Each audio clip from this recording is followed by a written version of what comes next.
Hello, jina langu ni Asia Shafi kutokea maeneo ya Kakamega County. Kwa majina naitwa Fadhili Mlesi Mlongo. Mimi ni Hussein Musa. Hii ni Chigo Media. Chigo Media. Chigo Media. Unatizama Chigo Media ndani ya nyumba. Subscribe and share. Usisahau kusubscribe. Usisahau kusubscribe, kulike na kushare.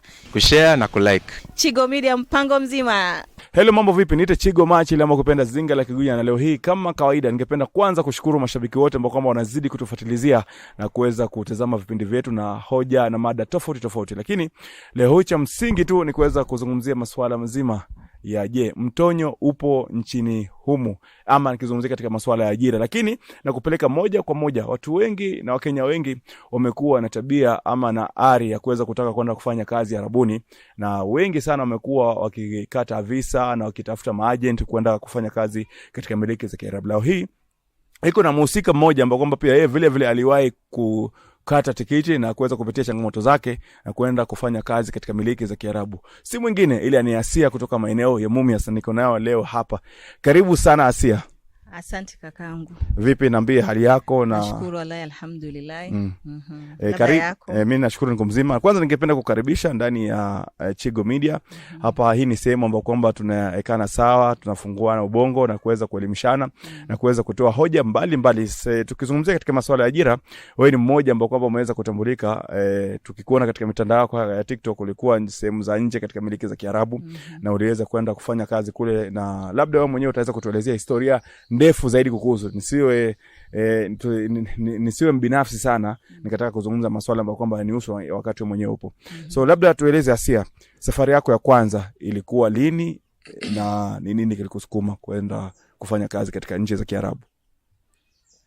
Okay, safari yangu ya kwanza ilikuwa ni mwaka wa 2013. Nilikaa tu nikawazia, nikasema hebu nikajaribu. Yani mimi naweza sema ilikuwa ni I think niliona rafiki yangu ambaye kwamba nilikuwa najua huyu kabisa hawezi hizi kazi. Angalia uzungumza na watu. Nilimuona, nilikuwa na rafiki yangu fulani hivi alisafiri. Na hiyo safari ni mimi tulipanga na yeye akasafiri, na alienda Saudia. Na nikaona kama ameenda Saudia na amekaa miaka 2, mimi naye ni nani, mbona nisijaribu? Ndio nikaamua tu nikajaribu, na ilikuwa ni 2013 ndio mwanzo wangu wa kwanza kwenda kule Warabuni. Tukizungumza labda kwa katika hali ya usawa kwa kila mtu, tusiwe binafsi tu nikakukaba weko. Labda unahisi kwanza hizi safari za kwenda Arabuni, chanzo kikubwa huwa ni nini kwa watu kutaka kuondoka Kenya kwenda Arabuni?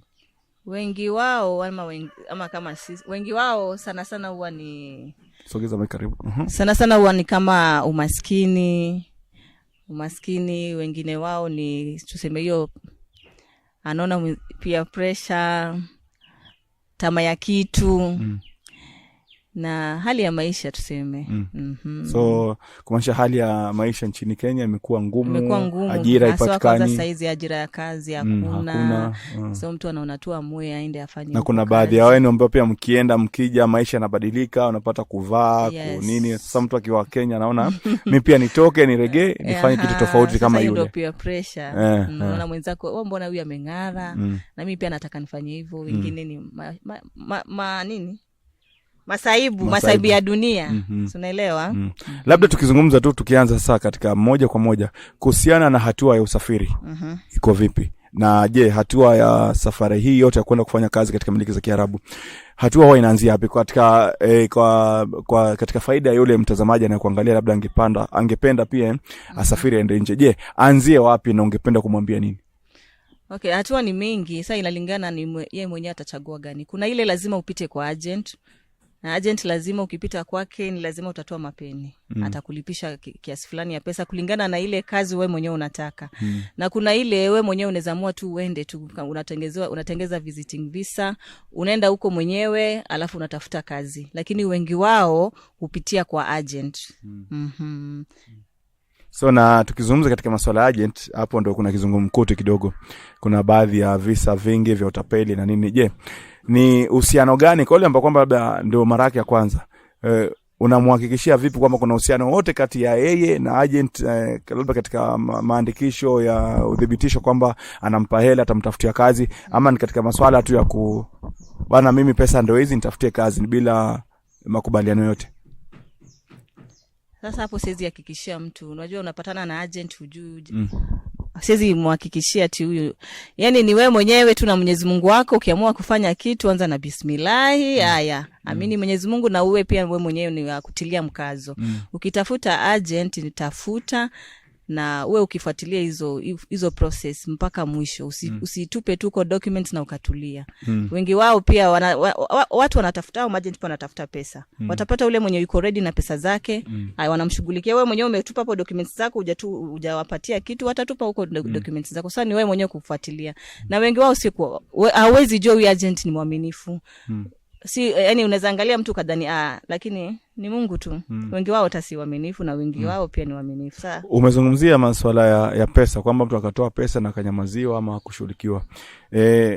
Kuna hivi visa kwamba mtu ndio ametoa pesa na amemaliza labda ile ada ambayo kwamba ametozwa na agent. Lakini bado hajasafiri. Sasa ndio nimesema lazima ufuatilie. Agent anaweza kuambia kuna wengi, acha nikwambie kuna wengine ni matapeli. Wanakuambia kuna kazi na kumbe hata yeye anataka tu pesa zako na apotee. Na kuna wengi kweli ni agent wa kweli, watakwambia kuna kazi na maybe pale mali wanataka kupata hiyo kazi labda pia ifike mahali labda imechukuliwa. Sasa inalingana na mfuko wako. Hivyo labda nikikuuliza tu nikiweza kukukata kidogo. Huwa kuna uhusiano kati ya agent na mwajiri wako kule ama yeye pia ni achukue pesa zenu nyote alafu ndio akishakusanya pesa ndio aanze kutafuta kazi? I think hapo kwa agent siwezi sema sana, lakini lazima wawe na wawe na agent wengine pia huko nyona watafuta kazi wakiwaambia. Maana kumekuwa na baadhi ya visa kwamba mtu ashachukua hela kwa watu lakini nafasi za kazi bado hajazipata. Na kuna wengine utamsikia kwamba nafasi ziko tayari lakini hana mtu wa kwenda. So huwa ni in two way runs kwamba kuna mtu saa zingine huwa nafasi ziko ndio atafute watu waende ama kuna mwingine mpaka akusanye kwanza. I think kuna wengine wanakusanya tu ile wengine hata mimi niseme tu ni tamaa ya pesa. Watakudanganya kazi iko na hakuna. Lakini kuna wale kazi iko. Okay, agent wengine pia ni mabrokers. Unaona? Unaweza kuwa mimi ni agent na tafuta kijana fulani, yani nitafutie vijana fulani. Sasa huyo mimi sitamwambia niko na kazi. Mimi nitamwambia kuna kazi ile niletee wale vijana. Labda mimi mwenyewe bado sijapata hiyo kazi yenyewe. So ni mimi anitafutie wale watu ndio mimi pia nipige simu labda kule ndio anitafutie kazi huko kwa agent wa huko. Ndio nini hivyo. Ndio wengi wao wanakuanga hivyo. Wengi ni mabrokers. Watakudanganya kuna kazi na kumbe hakuna kazi. Sawa. So inakuwa ni kila mtu ajipange kivyake. So tuseme yani ni Mwenyezi Mungu tu wewe mwenyewe fuatilia mpaka mwisho. Kiufupi kutumia agent katika lugha nyingine pia ni inafika mahali hata mpaka wao agent wenyewe hata ukiwapigia simu washiki. Unawapatia documents umeshawalipa hadi kila kitu. Inafika mahali sasa mshakuwa adui. Mimi naweza sema kutokana na experience. Mimi kuna wakati hiyo 2013 nilisafiri nikarudi tena nikataka kusafiri tena.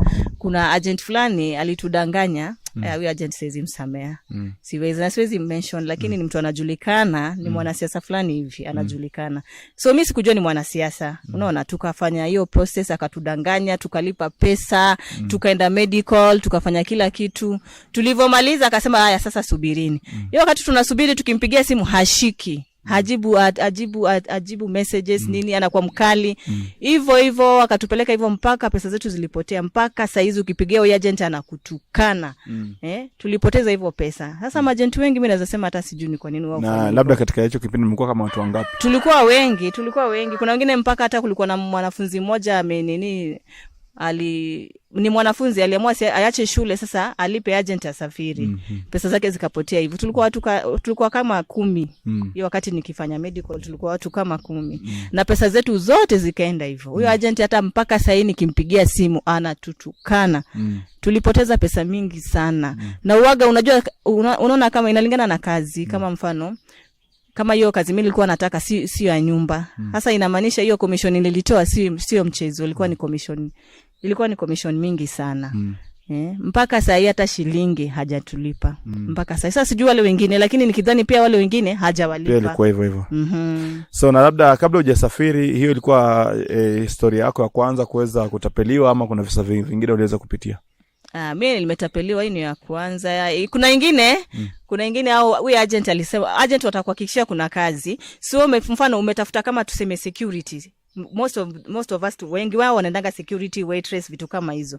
So anaweza kuambia ni kazi fulani mfano acha tuseme security, wewe umetoka hapa anakwambia huko unaenda kazi ya security, ukifika huko unapata si kazi hiyo. Mimi naweza kwambia kutokana na mimi pia, mfano kuna wakati nimeenda tena mara nyingine nikasema nenda security, kufika kule napata ni kazi ya nyumba, na tena hiyo kazi unafika pale unapelekwa kama shule pale mahali mnakaa mnafunzwa vitu fulani fulani. Sasa nilivyofika pale nikasema mbona naletwa hapa, nikaambiwa ni kazi ya nyumba, na nikamuuliza yule, mbona mimi huko nilisema ni kazi ya, nataka kazi ya security, mbona ni kazi ya nyumba? Wakasema sisi huku sisi waambia wale maagent kazi zile nyinyi mmetisha. Sasa wale maagent wale ndio wanawadanganya ili tu mwalipe pesa, na mkishasafiri ndio hivyo. Na ukishafika huko ukiwapigia simu ushafika huko fanya tu sijui nini na nini, vitu kama hizo, unaelewa? Sasa wengi hata ni waongo, wengi hata mimi niseme ni waongo kutokana na experience yangu. Wengi ni waongo, wengi. Ni wachache tu. Naam, hiyo ndio challenge ya hatua ya usafiri. Kwa wale ambao kwamba labda mngependa kusikiliza, hiyo ndio hatua ya kwanza. So kama umejipanga kutoka nje, jiandae na challenge hiyo ya kwanza, kwamba ukipata mtu ni hawala, utakuwa umejaliwa, umepata mtu wa kusaidia. Na ukipata ni either upate mtu ambaye atakusafirisha ukapata kazi, lakini pia kingine ukifika kule pia huenda pia ile kazi uliyokuwa unahitajiria upate si hiyo, upate tena ni hiyo ama si hiyo. Pia kuna vitu viwili, either ukose safari ama pia ukose ajira ambayo kwamba umeahidiwa, sio? Asante. So tukisonga labda mbele zaidi, tushatoka Kenya, tushafanya hatua za usafiri, visa tunayo, nafasi ya kazi tunayo. Tuelekee katika miliki za Kiarabu sasa. Tuzungumzie katika maisha ya miliki za Kiarabu. Kumekuwa na changamoto nyingi, mara watu kuteswa, kupigwa, wengine mnaoita, kuna jina huwa mnawaita wale mabosi wenu, kuna jina moja la utani, sijui ni gani, lakini kuna jina huwa mnapenda kuwaita watu wenu wale mabosi wenu wa nyumba.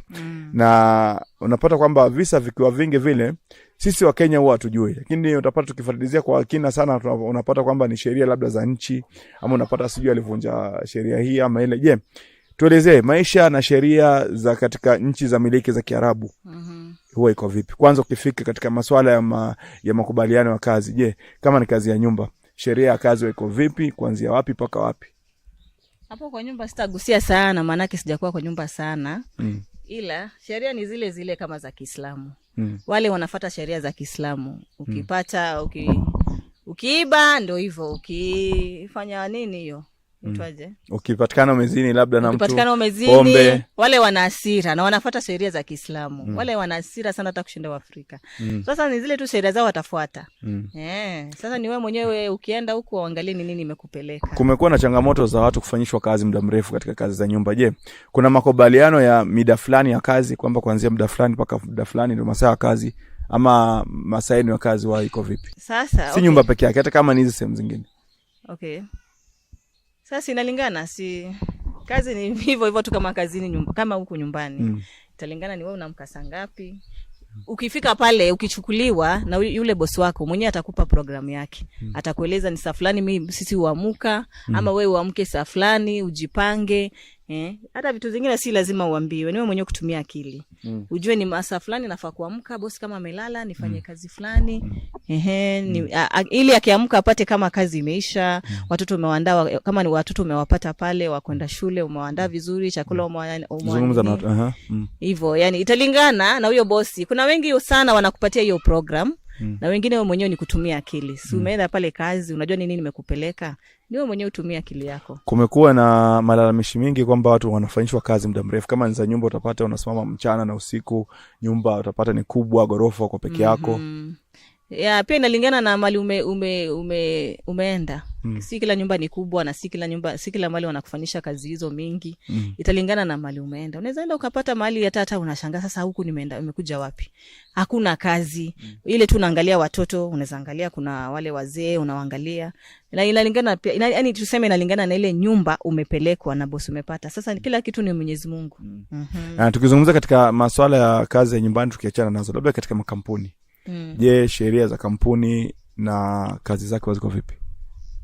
Sheria za kampuni, manake kama kwetu tunapata kama ni unazapatiwa allowances, kuna pia inalingana na kampuni unapata. Kuna zile kampuni unaenda wewe utatoka hapa, utafika pale wengi wao wanaenda na visiting visa. Wengi wao wanaenda na employment, wengine wao wanaenda na employment visa.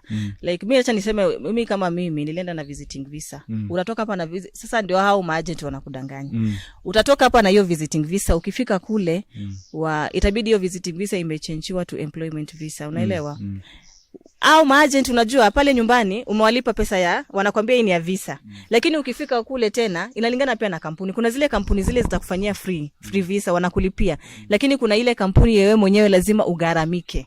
Unaona kama mimi kampuni nilienda nilikuja na visiting visa, kufika kule ilibidi nimelipia tena another visa. Nimelipia pesa za visa tena ili wa change from visiting visa to employment ilibidi nimelipia. So italingana na ile kampuni utachukuliwa. Kuna zile kampuni zenye zitakulipia visa, zitakupa accommodation, zitakupa transportation na food. Na kuna zile kabisa hazikupi, ni wewe mwenyewe unagaramika.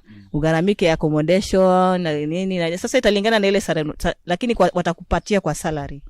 Yeah. Kulikuwa na kitambo, kulikuwa na hii hali ya kuwa kwamba ukikuwa employed katika miliki za Kiarabu walikuwa wanakusimamia karibu kila kitu. Wewe kazi yako ni mshahara, kula, kulala, usafiri wako na kazini. Kuna kipindi inasemekana kwamba kila kitu kulikuwa kinafanywa na kampuni. Lakini kaja kasikia kwamba maagent ndio walikuja wakaribu sio wakawachanua kwambia watu kwetu huko si lazima hivyo vitu vyote. Je, kuna ukweli wote hapo?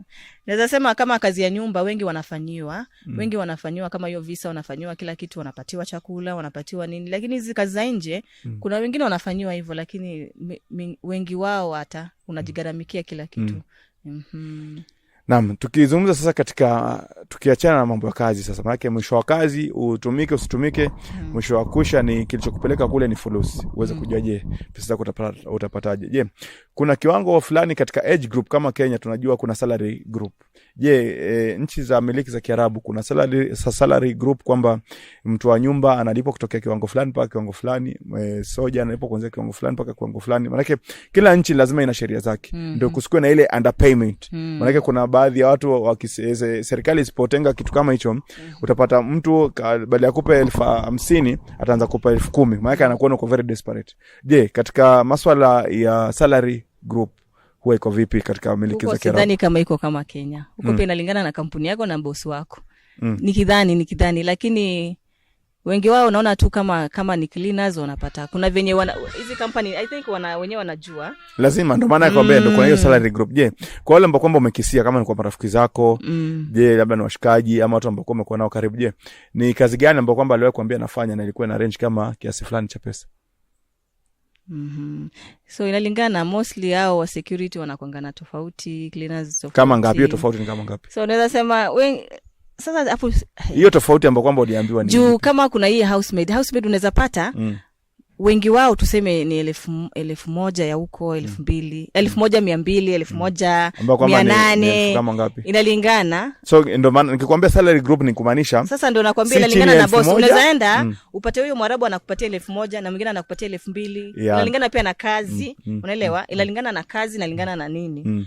Unaweza pata housemaid wengi sana wanapataga hapo kwa 1,000, 1,500. Hiyo sasa ndio group ambayo nakwambia. Ukiona na yinki lakini unaweza pata ule boss mzuri wale upate nyumba za kizungu nini na nini, hata anaweza kupa 2,000, 3,000, 4,000. Inalingana lakini mostly waga hapo ni 1,000, 1,500. Ambapo kwamba ni kama shingapi za Kenya, kama 1,000 ngapi? Kama 30,000, 30,000, 30 something, yani 30 and above. 30 and above. I think. So hiyo ndio group ambapo kama nakwambia sasa. Kumaanisha mtu akikupa kama 800 au 700 amekudhulumu.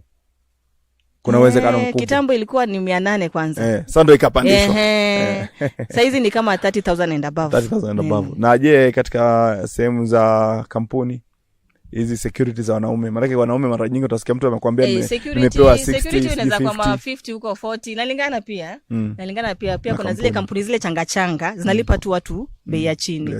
Hapo 40, 50 hivyo. Lakini wengi sana inaweza kuwa kama 70, 80. Yeah. Tukizungumzia katika masuala ya kufanya kazi katika miliki za Kiarabu, tukizungumzia katika uhamiaji wa kazi. Maana mtu ameenda kama kampuni fulani, tuseme kama kwa mfano kampuni ya kutengeza bidhaa fulani.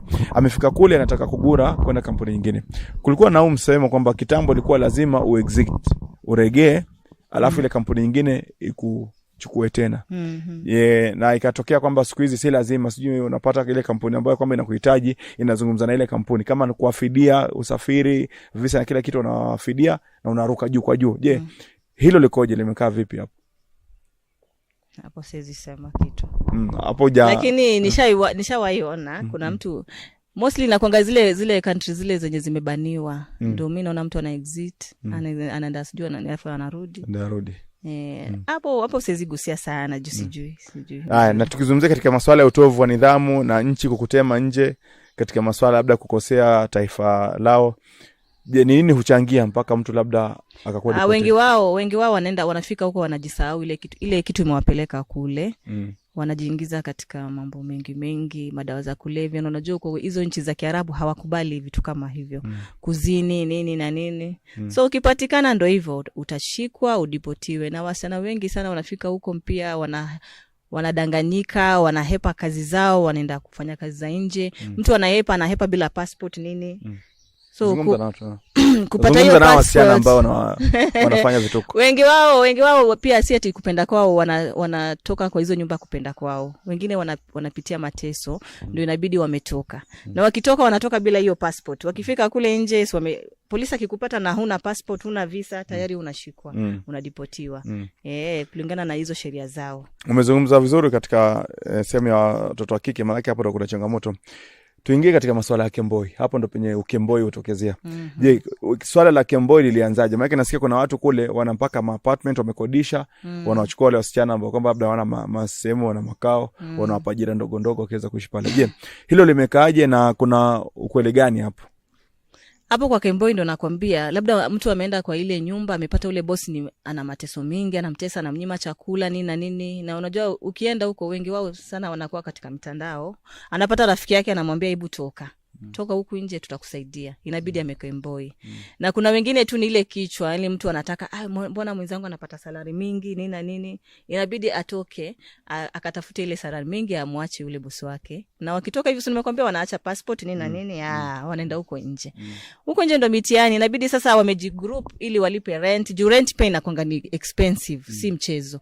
So inabidi watu wamejigroup ndo walipe rent. Sasa wanaenda wakitafuta pesa kule nje, wanarudi hivyo. Na mtu akiwa katika kemboi alafu imetokea kwamba anataka kurudi zake Kenya na passport aliacha katika mwajiri wake wa nyuma, inakuaje? Hapo wengi sana mimi naona mimi nasikia nisijui, lakini nasikia wengi wao huenda police station wanajishtaki.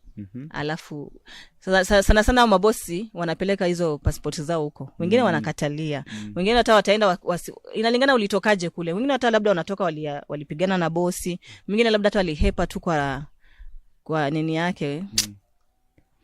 So inalingana, itabidi umeenda umejishtaki. Na kuna time pia inafika mahali hiyo, kama Warabuni huko ilifika mahali serikali ikatoa tu usafiri ya bure. Wale wako overstay wanawasafirisha bure, ila utatoka bila chochote, utasafirishwa hivyo bila mzigo yoyote. Mzigo chochote ni kama nini, ama mtu anatarajia kutoka na nini kule? Si zile mango zako nini vile vitu umenunua, utatoka bila hivyo.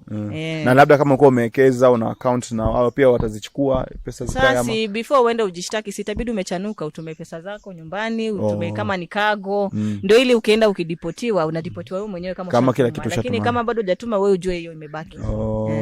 Tukizungumzia katika masuala ya kina dada kujihusisha katika masuala ya kimapenzi na wakazi, mabosi labda, ama watoto wa mabosi, ama mtu yote ambaye kwamba ana uraia wa katika nchi ya Kiarabu. Je, hilo huwa linakaje? Maana kuna story nyingi kwamba masuala ya mtoto akipatikana, sijui mimba, huwa kuna hatua gani kwamba mtu akipata ujauzito na mtu si tunaelewa hii mambo na mahusiano nini, feelings ni kawaida. Wengi tunaenda huko feelings. So wewe ukienda huko wewe focus jamani, focus. Angalia ile kitu imekupeleka, lakini ukianza kujiingiza katika mahusiano uje upate ujauzito, hiyo ujue tu hakuna vinyo utakubaliwa kutoka na huyo mtoto. Huyo mtoto atabaki huko. Waarabu sana hawezi toka na mtoto wa huko, hata kama umezaa na Mwafrika mwenzako. Sasa sijui wengi ufanyaje, ama itabidi sijui umeenda umetafuta marriage certificate ndo muoane ndo nini. Kuna process inafaa ufanye. Hivi tukizungumzia katika masuala ya hawa watoto, kwamba watoto wa kike ama wasichana ama wanawake wamepata ujauzito katika miliki za sehemu za nchi za Kiarabu, sheria huwa iko vipi? Na kuna na nataka nijue pia ni kwa nini kwamba hawaruhusu huyo mtoto atoke nje. Sheria yao inasema nini? Hapo kwa kuruhusu mtoto atoke nje sijui. Ila mimi najua tu labda watadhani labda ni wa kwao. Hawezi kubali. Labda ufuate hiyo sheria nimekwambia, utafute marriage certificate muone. Kuna ka process mtu anafaa kufanya. Ufuate hiyo process ndio utoke na mtoto wako, lakini sana uaga unaacha huko mtoto. Na labda sasa ni vizuri ukifika kule na uko na mtu wako, umepatana na mtu wako, mfunge ndoa, mtafute hiyo marriage certificate ndio ili ukizaa isikuletee shida. Na wale ambao kwamba wanapenda anasa, sheria za anasa na vilabu, je, nasikia kwamba kuna pia kuna sheria gani labda zimetungwa? Maana ile ni miliki ya Kiarabu, masuala ya ulevi, sigara, pombe, mambo ya lodging. Kuna sheria gani labda zimetungwa katika sehemu kama ile ambapo kwamba inamilikiwa na miliki ama sheria za Kiarabu?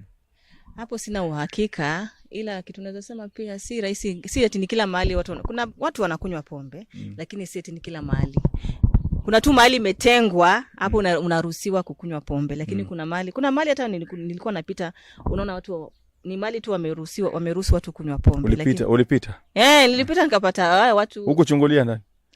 Ni mali tu open. So inalingana na mali unaenda, si club, yani kuna club na kuna zile za nje mtaani. Mali kama tuseme mali wamejenga hizi nyumba zenye watu wanafanya kazi kutoka nje. So kuna mali wanatenga tu ya kukunywa pombe. Hapo ukinywa pombe hapo haina shida.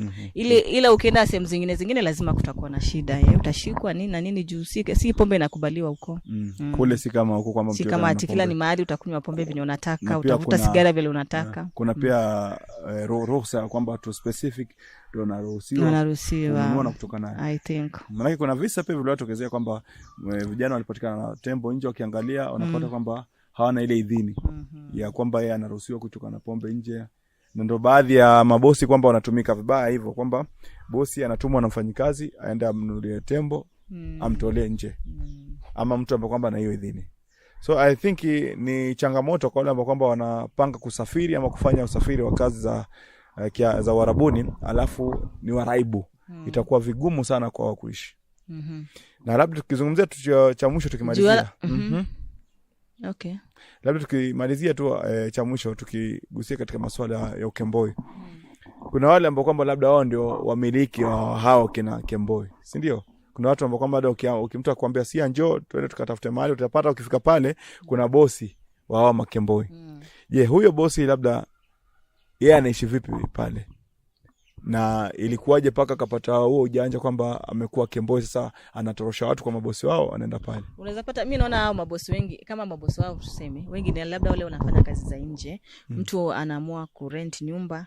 So anaamua kukemboisha wale ili wamsaidie kulipa hiyo rent. Na pia ingawaje nasikia hiyo kemboi hizo wakipata kazi za nje wanapata pesa mingi sana. Ndio naona wasichana wengi wana kemboi. Lakini wengi wao hata sikupenda kwao.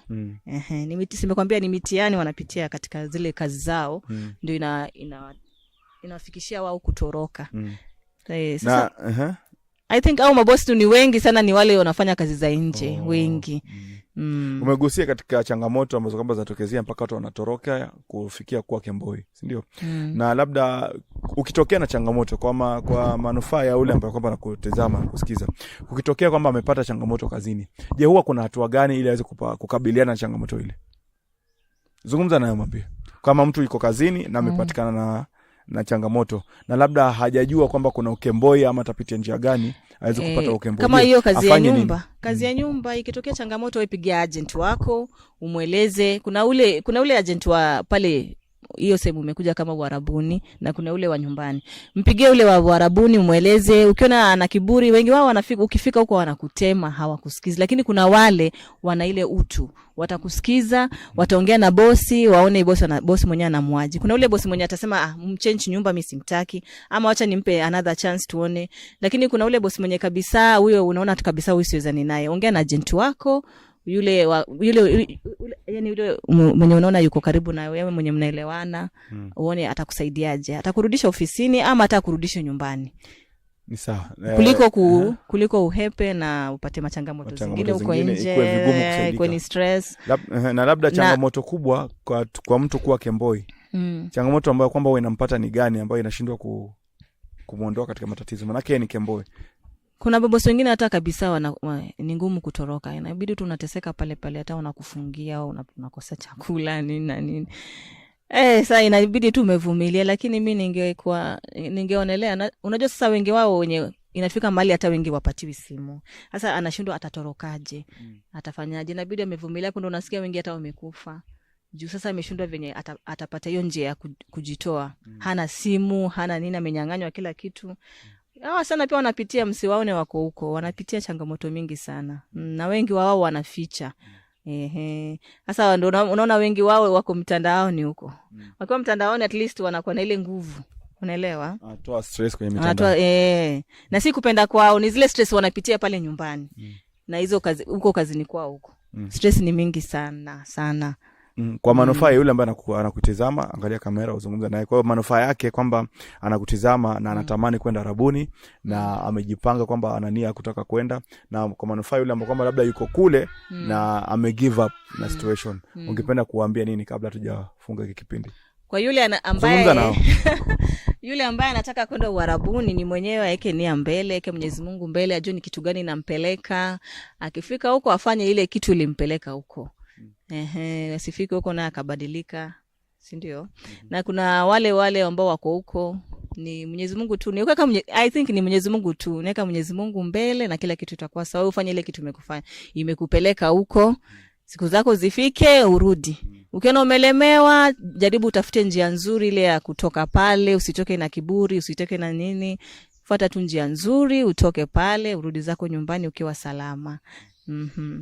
Asante sana. Mimi singependa kuongeza mengi, maana nitatia chumvi nyingi na wapishi wakiwa wengi, mchuzi pia vile vile unaharibika. Niite Chigo Machi, kama ukipenda Zinga la Kigunya, ukiniita Chigo utakuwa umeniheshimisha na tutazidi kuwekeana heshima sawa. Hii ni Chigo Media ama One Take Cream. Zidi kulike, kusubscribe na kushare upate habari nyingi tena nyingi zaidi ambazo kwamba huenda zikakupa burudani na zikaweza kukufaidi popote pale ulipo.